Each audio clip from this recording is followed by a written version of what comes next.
Hey folks, Green Stuff Gav here. This week we're back with the Wizard's Duel, and this time we're actually going to go through some of the rules.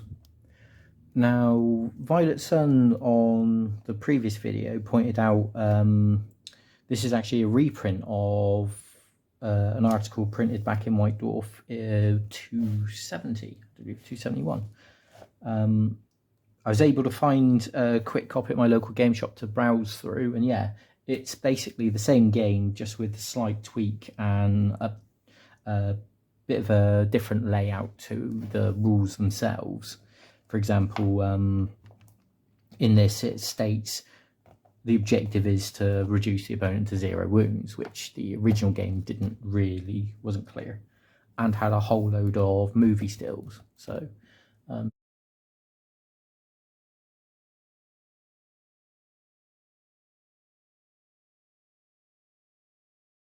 because it was back when GW had the license.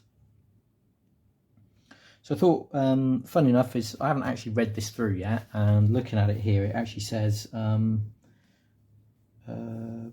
old article from Battle Games and Middle-earth magazine, GW, published in the early 2000s.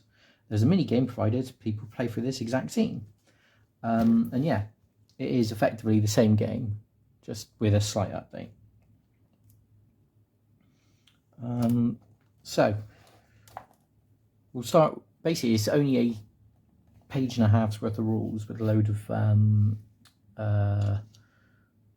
sort of tables and summaries. So thought we'd go through them, we'd have a quick look, and then Mortis of Indungeon would like to have a go as well. So we'll get together and have a game. So reading through the rules, what we need to play: Gandalf Saruman, which we've painted, a Palantir, which Mort's got, D6, pen and paper for the 2 players. Objective: reduce the opponent from 15 wounds to 0. Quite straightforward. Game in space. The map that GW have given us, which is good. Right, so turn sequence. Party. First turn, Saruman goes first because he starts the duel, but afterwards it's D6, and whoever rolls highest gets priority to go first, and if they draw, whoever didn't go first last time, which is nice. Very similar to Age Sigmar. The wizard who has priority may move 1 space into an adjacent hex, may not move into a space with the other wizard or Palantir, and only the wizard with priority gets to move each turn. So that's interesting, because it means if you have good dice rolls and you get priority, you can move and your opponent can't. Right, so in this, very similar to, say, rock, paper, scissors, each wizard secretly chooses 1 attack and 1 defense from the powers chart, which is on another page, which is here. So you choose 1 attack,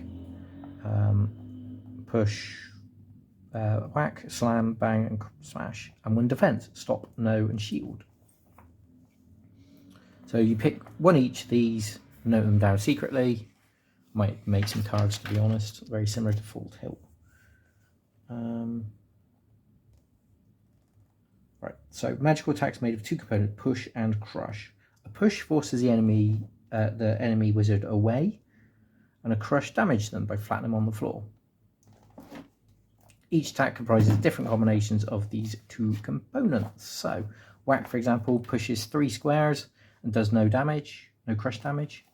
Slam pushes 2 squares and 1 actual damage. Bang is 1 square pushed and 2 damage, and smash is no pushing but 3 damage.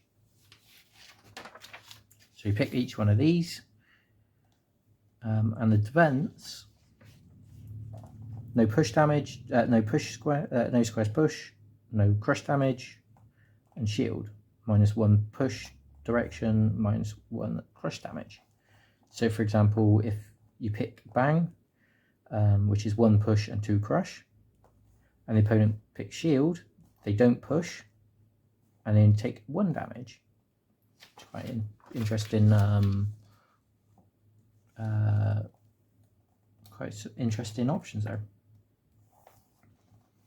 So, both players simultaneously reveal their chosen powers, must shout the magic word attacks as they select their attack.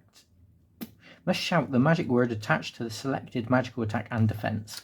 So, for example, we say, whack, no, which means I'm pushing you 3 with no crush damage and I'm taking no crush damage. It said in the original article that it would be good to do your best Surrey and McKellen or Christopher Lee impressions, but I'm not entirely convinced on that because I can't do either. And the statement, yes, if this compulsory makes it far more fun, is debatable. Starting with the wizard who has priority, compare the chosen attack and the opponent's defense. So as we just said there, so you look at what you've chosen and what your opponent has chosen to defend with, resolve it.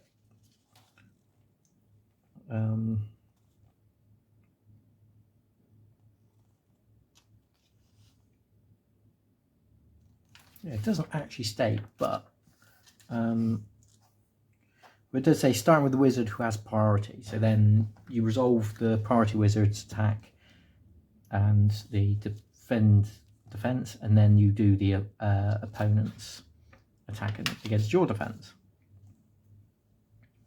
For each push makes it through defense, the wizard moves their opponent 1 hex further away, in direction chosen by the attacker. For each point of crush that makes it through, the opposing wizard suffers 1 damage. So again, you've got 15 wounds. Say you do bang, which is 1 push, 2 crush, and they shield, minus 1 push, so that becomes 0, but they take 1 crush damage. If a wizard would be pushed into an obstacle, such as they cannot complete the push because of the wall or the palantir stands in the way, so the edge of the map, they suffer damage equal to the number of hexes they should have been moved. So if you whack to push 3 and they shield take 2, you're going to go 1 and then take a point of damage. So that's easy. Palantir. If a wizard is in a hex adjacent to the Palantir and the opposing wizard is not, they benefit from the powers of the Seeing Stone. Before the wizard selects their defense, their opponent must declare one of the attacks they have not chosen this turn. So, for example, if you're stood next to the Palantir and your opponent isn't, they've got to state which one? When they have not chosen. So if they've chosen smash, they can declare one of the other 3. So whack, slam, or bang. I think I need this separate as well. Maybe do cards. And that's it. Winning the game. Each wizard has 15 wounds. Each time suffer damage, reduce the number of wounds. When they lose their final wound, they are knocked out, allowing the other wizard to take the staff and win the game. It happens immediately. So if the wizard with priority knocks out the opponent before they have a chance to resolve their attack, the opponent cannot complete their power and they win. So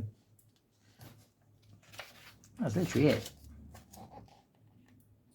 Quite straightforward. So yeah, you pick one of these and one of these. Your opponent does the same, reveal them at the same time, and then resolve them in priority order. Wounds chart, I don't know, I would worry about that. But yeah, I don't know if I do. So full tilt in another White Dwarf, which we might cover at some point, had cards very similar, but you pick the card you were doing. So I might make some cards for those. Minimum, I need to get a couple of copies of that printed out. So yeah, so there might be another video where I make some cards, or we might go straight to a battle report. I will give it some thought. Yeah, that's really it. That is a single page for this game, which isn't too bad. It's a lot of words for not a lot of rule. It's quite straightforward and quite an iconic thing. I can see why they'd like you to shout out the attacks and defense. Very fun thing, but I don't know about shouting them out. Cool. Well, yeah, that was just a quick one while we look at the rules. I don't actually have the White Dwarf with the original copy in, but it is very similar. It is a very similar rule set. Well, it's the exact same rule set, just not quite as well laid out. And the charts look slightly different. But anyway, thanks for watching. Have fun.